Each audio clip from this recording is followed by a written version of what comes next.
wonderful to see everybody again. Our next panel about shifting narratives and how entrepreneurship and innovation are defining global growth markets will be moderated by Dr. Susan Amet, Director of Entrepreneurship Initiatives at the Miami Herbert Business School. Please join me in welcoming to stage our fellows, Fernanda Del Velasco, co-founder and CFO of Play Business, Mohammed Abu Rawi, who I'm not sure, who should be joining virtually. I'm not sure if he's, oh, there he is. Great. Hello, Mohammed. CEO of Speetar, and Legatum Student Fellow. Bolanli Austin Peters, founder of Terra Academy for the Arts. Our close friend and supporter, Rizky Krama Debrada, former CEO of Grab Indonesia. And finally, Chris Folian, serial entrepreneur and investor and CEO and founder of foundercentered.com. Susan, the floor is yours. Well, it's such an honor to be here to celebrate the 15-year anniversary, and it's an incredible panel of insights from around the world across multiple industries. So we're going to jump right in, hearing a little bit about Fernanda's background and why did you decide to become a fellow? Of course. Hi, everyone. I'm really happy and grateful to be here. Fernanda from Mexico, in the fintech industry. But to explain what I do, I'm going to tell you a short story. It was almost, I think it was 8 years ago here at MIT, talking to Christopher Chandler, co-founder of Legatum. And he was telling me a story about his mother saying that he should make money flow to good ideas. And I asked for his permission to use his mother's phrase because it explains so well what we wanted to do. And we expanded on that, and we said we want to make money flow to good ideas, to great companies, but especially we want to make money flow back to people. So Play Business is a company that focuses on wealth creation. What we do is, on the one side, we find local SMEs who have a lot of potential to grow, but they are not doing it because they do not have access to capital. And on the other side, we are finding thousands of people who do not have access to investment. And what we wanted to do was democratize investments, and we created this digital platform where people can invest in these companies through a royalty-based model. And basically, they invest in them, they grow, these companies are creating new jobs, and then money is flowing back to the people who are investing starting at $20, and that they are receiving a percentage of those royalties every month. We are seeing people who can create passive income to diversify their income sources, not only to create wealth, but especially if they have, if they lose their jobs, or if they have, to attend to someone who's sick, that they have other resources that before they did not have access. The democratization of the angel investor class, it's just fantastic. So we'll get back to all of this. I'm excited to hear about all of your journey and really what's happening in fintech all over the world. So pause. Hello. Hi. Please share the incredible work you're doing in Nigeria. Right. So my name is Bola. I run a theater arts cultural space. I'm a lawyer by training, but 20 years ago, I really did enjoy storytelling and history in particular. So I started the space where we showcased Nigerian art, our food, our stories through theater and also filmmaking. If you look at Nigeria historically, typically most parents do not want their children to go into the creative space because the creative space is considered not lucrative and not something that is sustainable. So 20 years when I started that space, nobody could anticipate or imagine where we would be, where we are now today in Nigeria, where, for instance, in this room, it's only Nigerian music that has been playing since I came in. It has been an incredible journey that most people didn't see coming. But a lot of our young adults wanted to go into the creative space, but there was no structure. So we were one of the few organizations that created structure to turning the creative sector into a business. And in doing that, we put in a structure that allowed our businesses to thrive. Our storytelling became an economic thing. So people didn't see it any longer as just a hobby. Today, we have streaming platforms in Nigeria. Nigeria has become the second largest producer of movies around the world globally.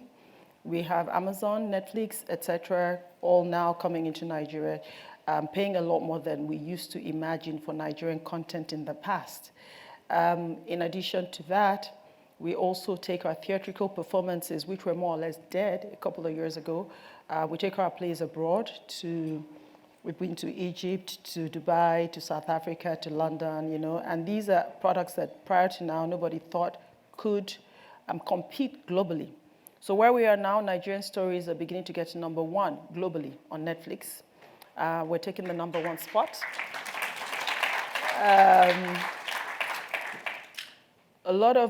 I think the most important thing is that people are beginning to take pride in Nigerian stories, because for a long time, there was some form of disdain or lack of understanding of who we are as a people. And our stories were being told by other people for a long time. So the perception that was given out there of us was completely different, because it was a different storyteller telling you the story of another person. Now we're owning our own stories. We're telling the world what we want them to hear about us and who we are.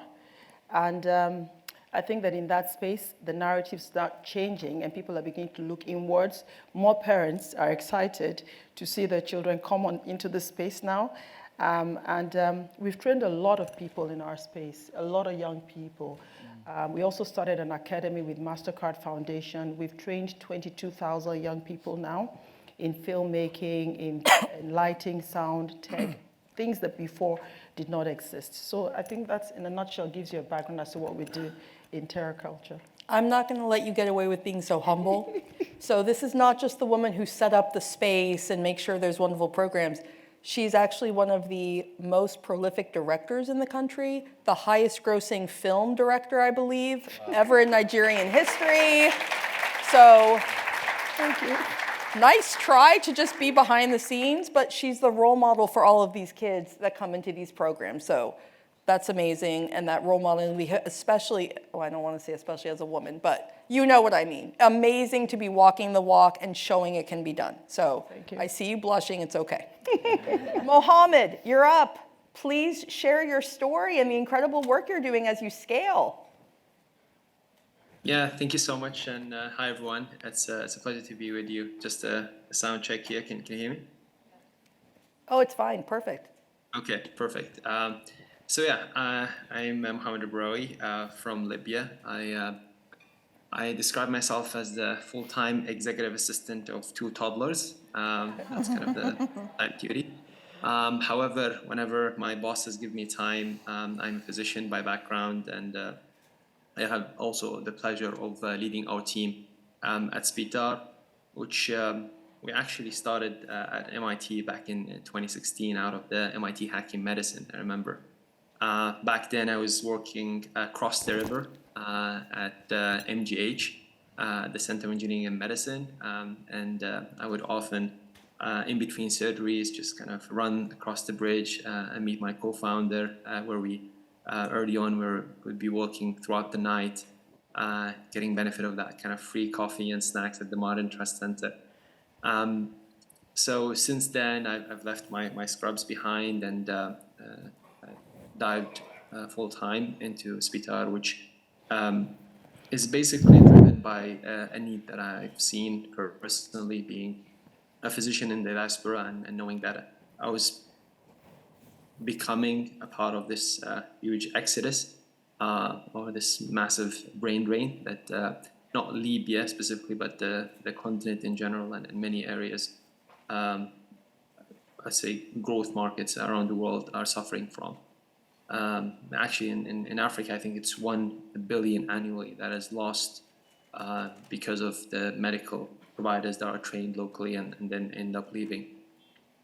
However, what really kind of drove me is the stark reality and the statistic that nearly half of the world's population lacks basic healthcare, essentially, and 25% of the world's population live in fragile countries with limited to no access to quality care, including my home country, Libya, where emerging from war and conflict, and we see a similar trend across the region, in Somalia, Sudan. You see these pockets of conflict arising, and to add to that, there is a global deficiency of 18 million healthcare workers, and for me, I knew that none of this would be, to be honest, filled by traditional staffing methods, building schools or training doctors or having medical campaigns. They would need to kind of think about it differently, and back then we dabbled with this thing called telemedicine. And I remember every time I mentioned the term, I had to explain what it meant and how it actually worked. Then came COVID, and it became kind of a no-brainer. But yeah, that's kind of essentially what we do. And the initial model was, how can we connect doctors in the diaspora, those who've left their countries because of one reason or another, and they're the best fit to serve their compatriots back home, because not only did they have the medical expertise, but they have the language, the understanding of the local culture and context. So we connected Syrian physicians to their patients back home, Sudan, Somalia, Libyans, physicians from Nigeria. And from then, we kind of started to become a whole ecosystem, care ecosystem, that are also locally based, connecting. So our slogan is kind of connecting people, powering care. And yeah, that's kind of what we've been doing since. Wonderful. We'll definitely come back to you, especially regarding the cultural piece of the healthcare. I think that's going to be a really important thread that we hear going through a lot of our stories here. Ritzky. Hello. I'm so happy you're here. So Ritzky started out as a case study being used by the Legatum Fellows, and now you're a mentor. Share what the story, I mean, you were in corporate for a long time, and then go Indonesia. How does the storyline of all the work you've been doing in Indonesia come back to really making the incredible impact you're doing with these fellows, especially? Thank you, Susan. Thank you, everyone. Thanks for having me. I know this is one of the toughest sessions. I mean, toughest sessions will be before lunch or after lunch for two different reasons, obviously. I come from Indonesia. For those of you who not quite sure where it is, it's almost at the opposite of this point. So it took me 24 hours flight. Can you believe it? So give me a little appreciation. Yeah. So 24 hours flights, but I think it's worth doing. For number one, I needed to get a little more of visibility of the regions, Indonesia and Southeast Asia. And then, of course, it's a privilege to me to share to many people in here, Legatum Fellows, and of course, all the friends of the Legatum. And that is actually the major reasons that I'm here. And of course, one of the other reasons I'm here because Dina wants me to be here. Of course, can't say no to Dina as well. But what I do is actually, in the past few years, I grew what is called Grab. It's actually a platform. The easiest way to make most of you understand, it's the equivalent of Uber. But it's Uber of Southeast Asia. That's how actually people describe it. But it's actually not. We're different for so many reasons. One of them is that because we acquired Uber in Southeast Asia. Uber is no longer operating in Southeast Asia. Number two, we are actually much more than that. We are actually a platform, not only drivers, but also micro-entrepreneurs, merchants, restaurants, groceries, and many, many other things. So we're the home actually of millions of micro-entrepreneurs. I wake up every day feeling grateful, but yet also very challenged. how to contribute to these micro-entrepreneurs through platforms. I hope I could tell my story today. I've actually stepped down from my CEO president's role in Grab Indonesia, and I'm at the board level as a commissioner. I'm doing a lot of many exciting things as well. The advantage of the vibrant and growing opportunity in Indonesia and Southeast Asia. I can't wait to hear more about the innovations on that side. Thank you so much. Much And welcome. last but not least, Chris. Yeah, thank you. My quick story is I'm a serial entrepreneur, which means I love starting companies and just building them, taking them to scale and global, and then I walk away. And then I hand it over, or I sell it, I exit, and start something new. It's the way I learn, and I keep myself engaged. So, born and raised in Nigeria, moved to the States, never been in front of a computer, was so blown away by yahoo.com. I hope you guys remember that. I do. Oh, you do? Blown away by Yahoo. Decided to teach myself how to code 23 languages in about a year and a half. And the word got out in the Silicon Valley about this Nigerian guy who nobody knows where he came from, and was coding. So I started, I was co-founder of a company at 18, a music company, which I told you about. By 19, exited, and got my first exit at 19. Did all the stupid things a 19-year-old would do with an exit. Everything you're thinking in your mind, I did. Everything. Yes, different colors of that car. Did it. Did all the stupid stuff, but kept some money, ended up starting another company. Grew it to over 1,300 employees, acquired a bunch of companies globally, and one of the last big things I did was I started one of Africa's largest e-commerce platforms, which was called Mall for Africa, which was a platform that helped people in Africa buy products from US and UK retailers, because many people in Africa, they couldn't use their credit cards. People in Kenya would use M-Pesa. They couldn't buy stuff from US markets. So developed a platform for that, and developed a patent for that also. Exited that, tried retirement, did not work out for me because Netflix can only take you so far. Decided to write a few books, which have done well. And now I've started a platform called Founder Centered. And the premise of Founder Centered is many entrepreneurs, including myself, have these great ideas, but with these great ideas, we can get funding, and we have the ideas, we can get funding, but the next big thing that's missing is that network. And as you guys know, it's not what you know, it's who you know that really matters. So the premise of Founder Centered is to help founders connect with people who want to help founders grow. Because founders all over the world are looking for people like you who can help open doors. And for those founders in here, we're looking for people like you who want to connect with people to grow their businesses. And that's all we do. We don't do anything else.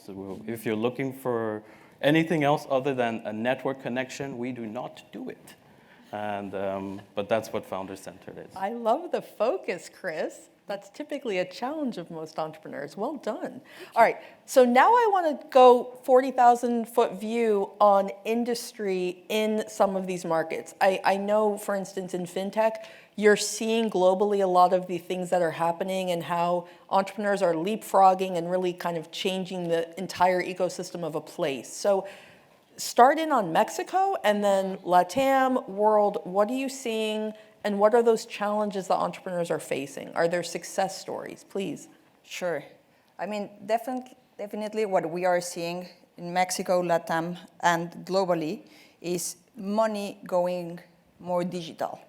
And that is allowing us to create these new models that can go and cross frontiers, right? The thing is, and we see this in Mexico a lot, well, first, you need a lot of capital, funding, which is starting to flow and has been doing so in the past few years, and that has been amazing. But what we have seen as well is a lot of regulatory constraints. So you see a lot of ideas and a lot of talented people creating fintech companies. And on the other side, the regulators trying to regulate. And they have to do so that there's not a lot of fraud. But by doing that, they are also limiting a lot of the companies that want to go elsewhere. So for example, in Mexico, Mexico created the first fintech law for LATAM.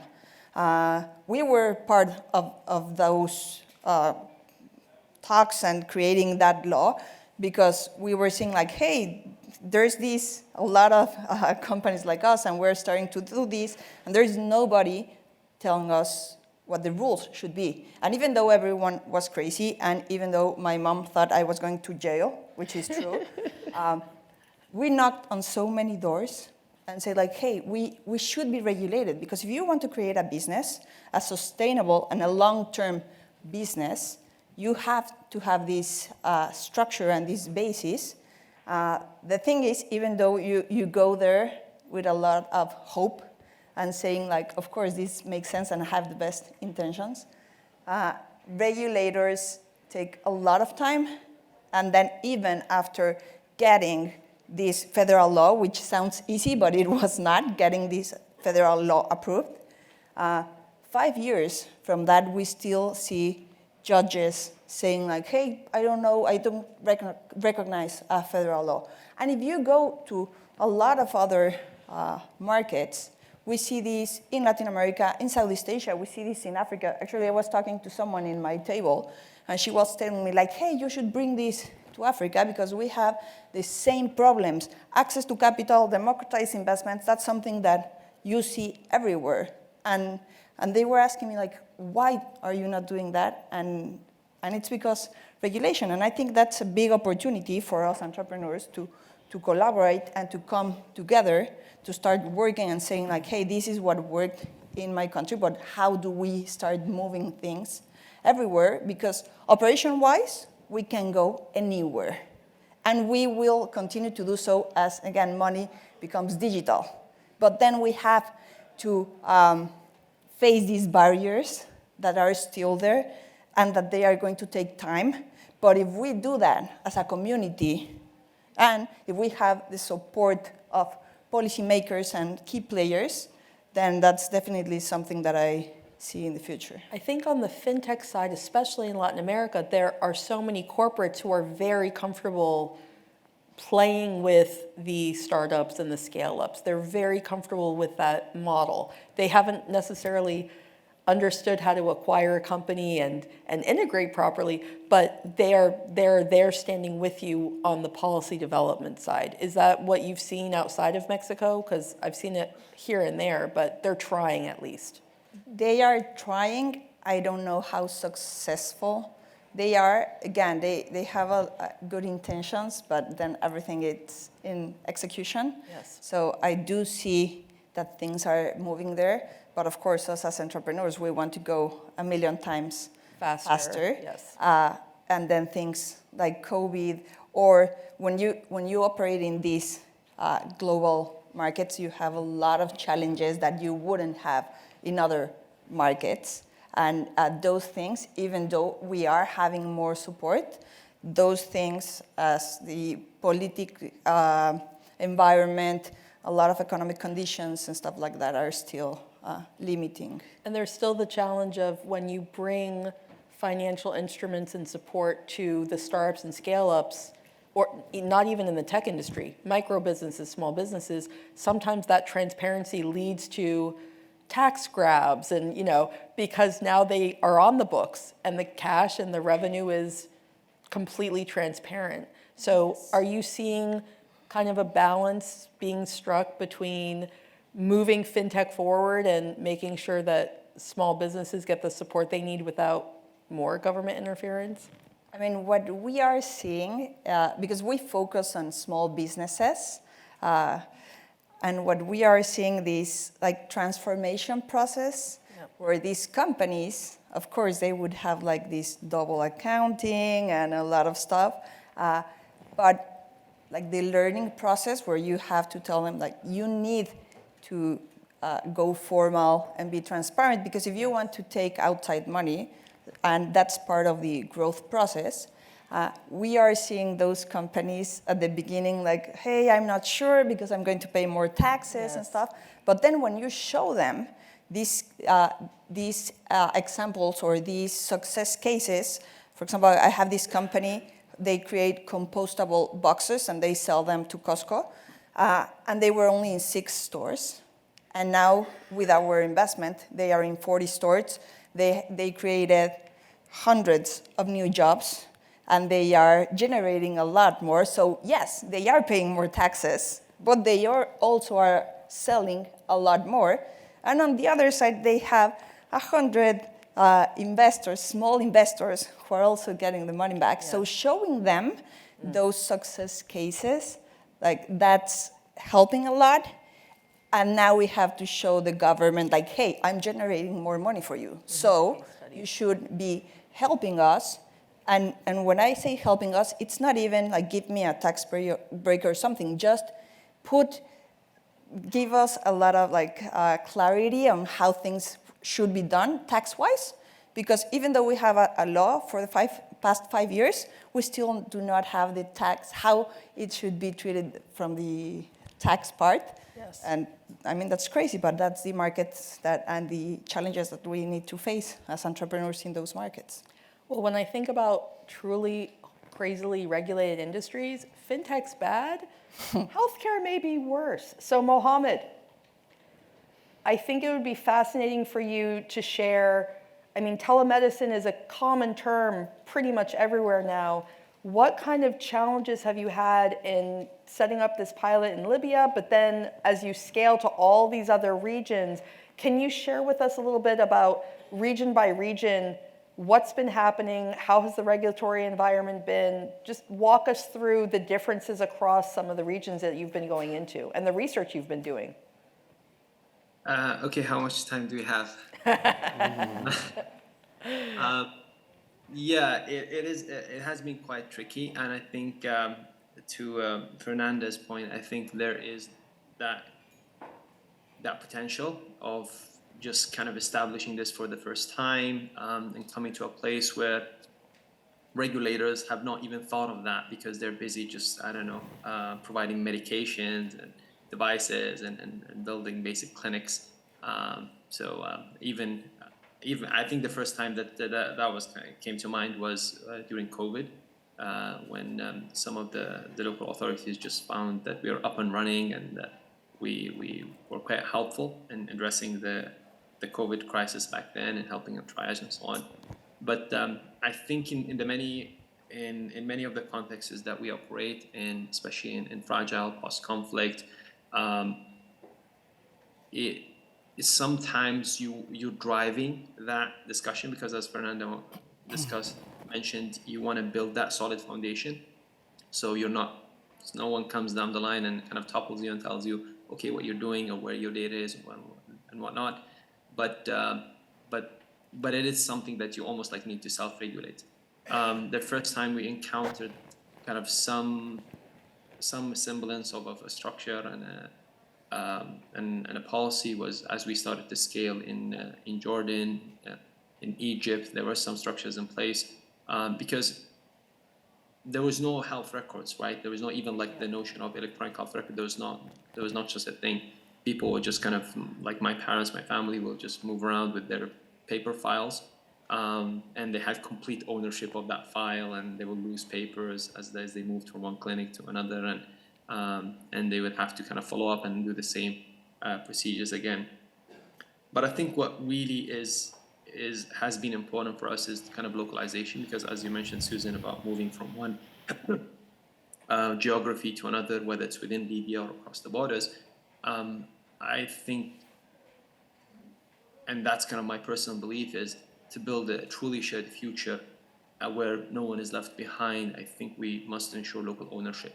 And that's what we did with our solutions from the get-go, whether in Libya, myself being from Libya, but also as we scale to different regions. In Libya, unfortunately, we have this political divide where we have two governments, so rather than dealing with just one health ministry. We have two health ministries in the East and the West. And we see that kind of similar divide, even like now we're scaling into Sudan and Somalia, so you still have that conflict. And that's kind of what we specialized in, like how do you innovate in that atmosphere or context of uncertainty. And I think localization is very important from the beginning, policy-wise and innovation-wise, making sure that we're not only solving for, but with the communities that we're aiming to help. And I feel that in many of the countries in the global south or in our growth markets, our historic misfortunes may be as well our future fortunes. And I think the archaic legacy systems and interoperability challenges and the policy structures that are hampering digital progress, whether it's in health or fintech, whatever, are not there. I think, in fact, we have a chance to build things right from the start and learn from the mistakes that have caged other systems in other countries. And this will not only help our growth markets catch up, but essentially leapfrog into the future. We saw that from countries across the continent and the global south go from no telephone at all to having mobile phone, just kind of bypassing the whole landline phase. And we see it now with digital health and certainly fintech, because people are going now directly to cloud-based EMR, electronic medical record systems, and not having to deal with like, oh, how is Epic going to talk to Cerner? How they're going to talk to Athena? My files are in this clinic. And so it's almost like what we built is a digital system that is from the beginning nationwide interoperable. And I think that's kind of what's really promising.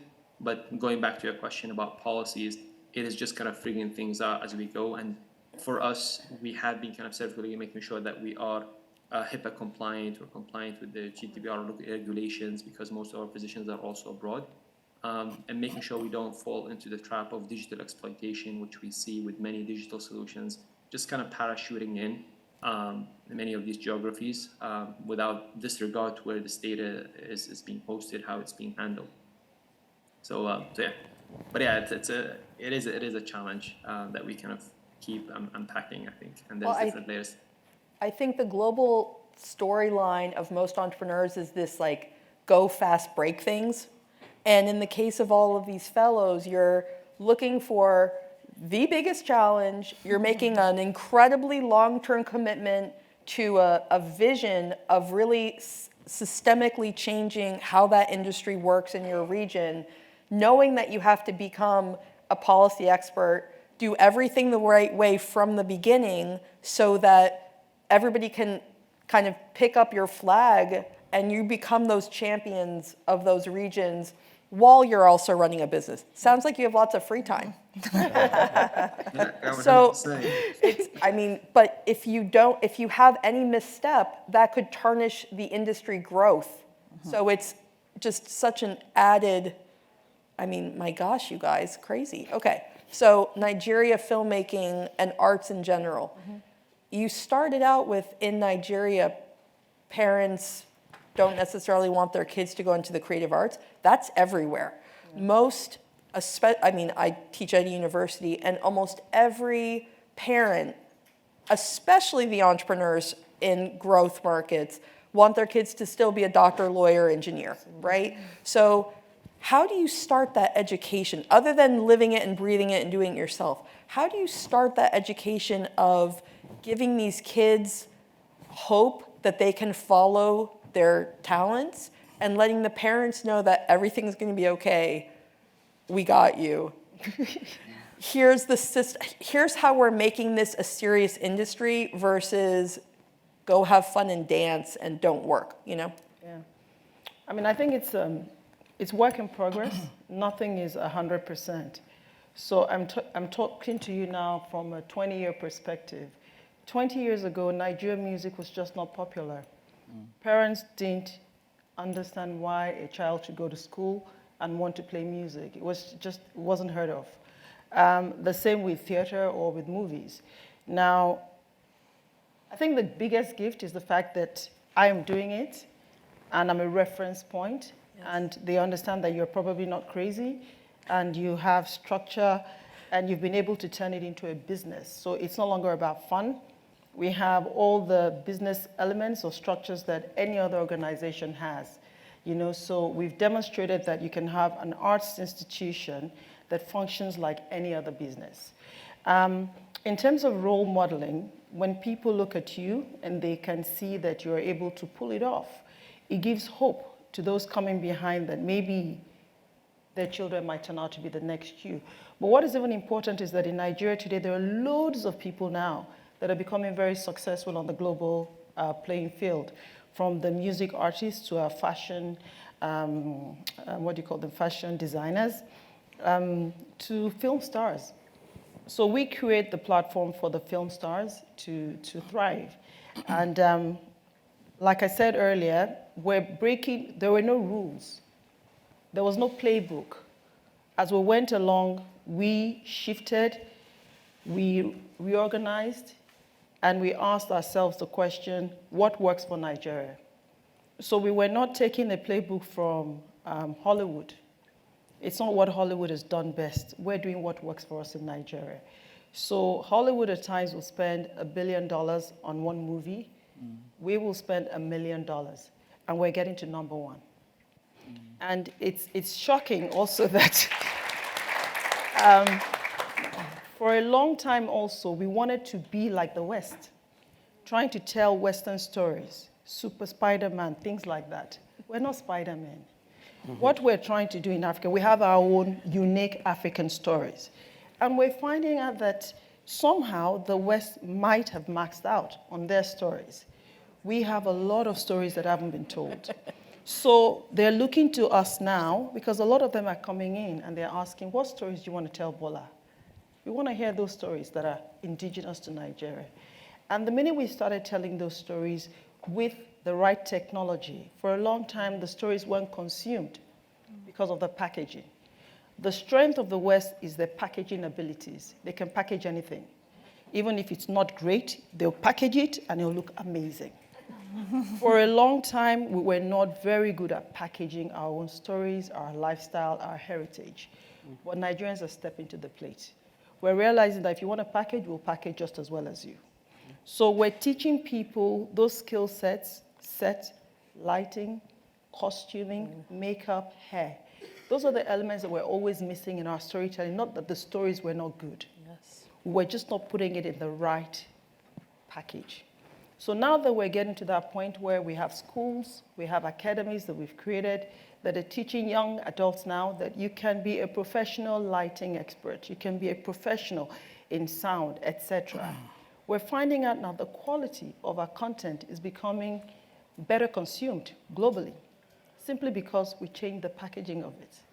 And I think that going forward, I think there's a lot of Nigerian content and content from Africa that is going to stay at number one for a long time, because all of us are realizing the wealth, the richness, and the beauty of our culture and our stories. And I think for as long as we continue to do that, the world will get a better understanding of who we are as a people and the wealth of what we have to offer to the world. I can imagine a lot of attention being given to all of your efforts. Have you had to do any government engagement, any policy changes on maybe investment in the arts? What has that looked like outside of you building the theater program, building the center, and doing your own production work? I mean, I engage with government, but I think in Nigeria, the arts is typically funded by private sector. If you get involved with government, I think also the reason why it's succeeding so well is because we're not sort of like, I think for a long time, they didn't really notice us. So government didn't really play much. They didn't put a lot of significance on what they were doing until when Nigerians started making all the money. So like, oh my God, what happened to this sector? That might have been our strength. I think the minute they start policing us, taxing us, and putting structures around us, they might kill the innovation. Because right now we're just innovating, creating things that come to us, and we've sort of like kept government away from what we do, and I hope that it stays that way. But they're not intrusive.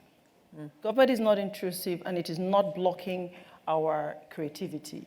So we engage because I'm sort of like at the top of that space. We do engage with government, and increasingly they're also coming to the point where they realize that they might need to start playing more seriously in this space, because when the GDP of Nigeria was sort of like rebased sometime 2020 or so, they realized that the creative industry, although it was very informal, was adding close to about $1.8 billion to Nigeria's GDP, and that helped a lot. Wow. Yeah. Well, Grab Indonesia, the storyline there is you really changing the way the entire country is able to use digital technologies and leapfrog. So where are the challenges still? And you mentioned these tens of thousands of small businesses on the platform, or millions? Millions. Millions of small businesses on the, so where do you see the challenges in supporting them and turning it into tens of millions? What does that process look like? I know we have few remaining minutes. I saw it, but so you know, we're under pressure here. I love it. Before we get to that, I need to actually to do my job to sell the country and the regions first. I mean, like I told you about how far it is, Indonesia and Southeast Asia, during my remarks. But also, it's a home of, Indonesia is almost 300 million populations. Southeast Asia itself is about 600 millions of populations. Yes. And how large Indonesia is, I bet that many of you don't know how large Indonesia is. So imagine US from LA to New York. It's 5,300 kilometers apart. From the far west of Indonesia to the far east of Indonesia, it's 5,400 kilometers apart, so even larger than the US. But it's not lands, it's actually archipelagic, so it's quite challenging here. But I do think that in many occasions, many events, we're so underrepresented. So for example, in this forum, there's only me and my wife, two of them. But then I saw Cherry coming in, so I'm so glad, Cherry. You increase our representations in the room. So there's now 3 Indonesians in the rooms. So this is the opportunity that lies within the regions. And of course, Indonesia, Southeast Asia comes with many problems. But there's the opportunities. When you're able to actually to address the problems with technology, with solutions, with innovations, then you get what you just described me, like millions of micro entrepreneurs in the platforms. When I first actually launched these initiatives, taxis only existed in Indonesia in about like maybe 15 to 20 cities. And it took me about like 1.5 years to actually to expand that transportations, public transportations, to 100 cities. And now it's already existed in 275 cities. Another example is for banks. For many long years in Indonesia, bankable rates never increased above 10% rates. But then came e-money, e-wallets. So we're part of that in the ecosystem, the e-wallets. Now the penetrations of e-money and e-wallet is actually now 40% to 50%, increasing it significantly. So the role of the technologies to this actually able to address many problems into solutions. And look at the potentials of this region and many growth markets. Now G20 is, you know, the countries list, basically. And Indonesia is already in the G20, but in the bottom of the list. Imagine 2050s, you throw it to ChatGPT, you throw it to whatever predictions, the composition will change significantly. What is called the growth market now will become the established markets. The top 5, top 10 will be, of course, United States will be still on top, but then it'll be occupied by the likes of China, Indonesia, India, Mexico as well. And there will be new players coming into G20. So even more Southeast Asian countries, Vietnam, Philippines, Nigeria predicted will be in, Bangladesh, as well as Egypt, as far as I know. So imagine the entrepreneurs that we're talking right now. I mean, like, I heard about Javier and yourself as well. It's an amazing story. But 2050, they will become the global players instead of just the local players. It'll be changed significantly. So the role of technology players, startups here, it has doubled, like in Southeast Asia, the number of tech startups has doubled over the past 5 years. And the economy has increased quite stable, about 5%, 6%. So when you're able to address the problems, like you mentioned, it's very archipelagic with solutions and technologies, then the results will be significant and important for the economies as well. So we're going to turn it over to Q&A, but while we find the first question, Chris, can you touch upon how you're helping some of these global founders to get that international mindset, to get that perspective as efficiently as possible? Sure. Yeah. So I have an acronym called PINK, P-I-N-K.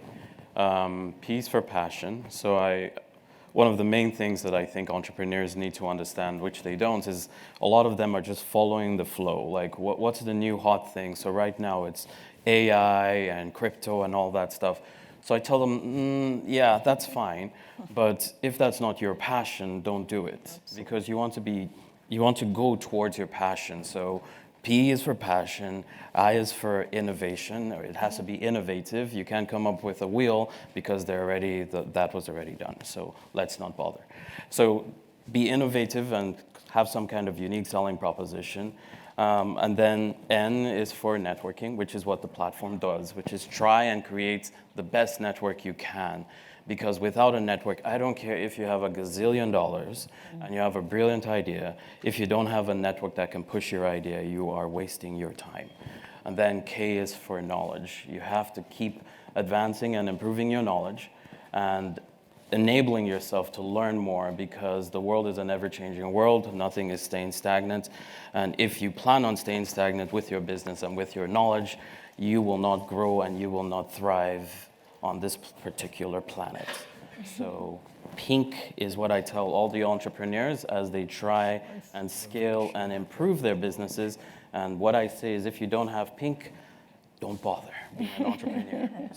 I love let it go. Innovation. So audience questions. Thank you. Rania, how does the audience question session work?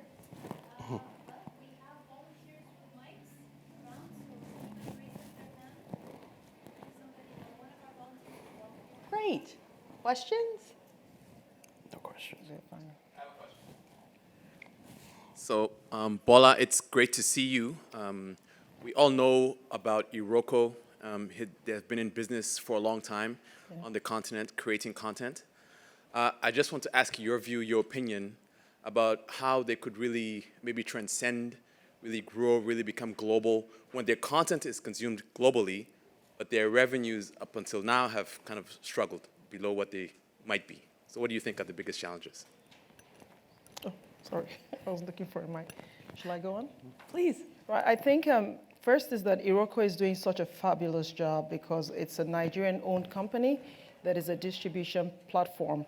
And they've used a very simple model of creating content at a very affordable budget and also pushing it out there in Nigeria. However, they're still competing with global giants such as Netflix and Amazon that have more subscribers. So in terms of getting their monies back, they'll probably struggle more because they don't have that reach yet. But I think that we need more Irokos in Nigeria, because the more of them that we have, then it means then that we take out the chokehold of the big giants, and Nigerians will have more platforms to put their content on. Definitely, we don't have enough distribution platforms in Nigeria, and I think that they should be applauded for what they are doing. They're doing an incredible job. But you also know that with the devaluation of the Naira, everybody's, well, I don't know what they did to the Naira. Everybody's suffering for it. Even the other platforms are struggling to get their monies back. And that also influenced some decisions that some of them made recently. I think it would also be interesting to touch upon where else you're seeing this incredible creative and arts uplift across the continent. Are there any other countries that are of note to you where they've really kind of turned on and changed the course of the creative industries over the last decade? I'm Nigerian, so it might appear that I'm biased, but Nigerians are really, I came in from Kenya, just went to give a talk on filmmaking, investment and distribution, organized by the US Department of Commerce as well. Nigeria is so far ahead. I think it's because of our numbers and also because of the sort of like economic problems we have. A lot of us are out of Nigeria. So our diaspora reach now is actually, which should have been a negative, I think is beginning to help us. Wow. Because so many Nigerians are out of Nigeria, so our culture is being consumed globally now by people who ordinarily would never have experienced our culture. So Nigerians are marrying non-Nigerians, they're imbibing our culture. So our music now before, which was just probably localized to us, is spreading its tentacles all over. And the same for our fashion, et cetera, et cetera. So these problems that we have might actually be a benefit eventually because everywhere is going to become Nigerianized. So Nigeria is sort of like the leading force. I think South Africa too. Yes. Is very, very strong. Am I correct? Yeah, South Africa too. They're very strong in that area, but yeah. Other questions from the audience? I like your fashion. Your fashion. Hi, my name is Yinka from the Abdul Jamil Poverty Action Lab here at MIT. Thank you so much, everyone, for such an inspiring morning for this excellent panel. My question is about the broader ecosystem of entrepreneurs in each of these countries. Typically, you have countless MSMEs. A typical employment form in developing country is self-employment. So many of these smaller entrepreneurs, women entrepreneurs, young entrepreneurs, etc. How do you see your impact across the sort of connection with countless other smaller entrepreneurs, and what are you observing from the point of view of this high impact, high growth kind of entrepreneurship that you are driving? Fernanda, I'd love to start with you because you've become an investor in, as well as supporting thousands of other people to become investors. So can you touch upon that? Yeah, sure. So I think 10 years ago, people would see like, hey, are you being an entrepreneur or something like you didn't have any other option and then you went and do that. But there are two things that are changing things. First, again, money flowing to these entrepreneurs, either from VCs or other like private capital options. But in our case, what we are doing is finding those entrepreneurs who they have this idea or maybe this business and telling them, hey, I can give you the money to do that, and I can show you how others are doing that.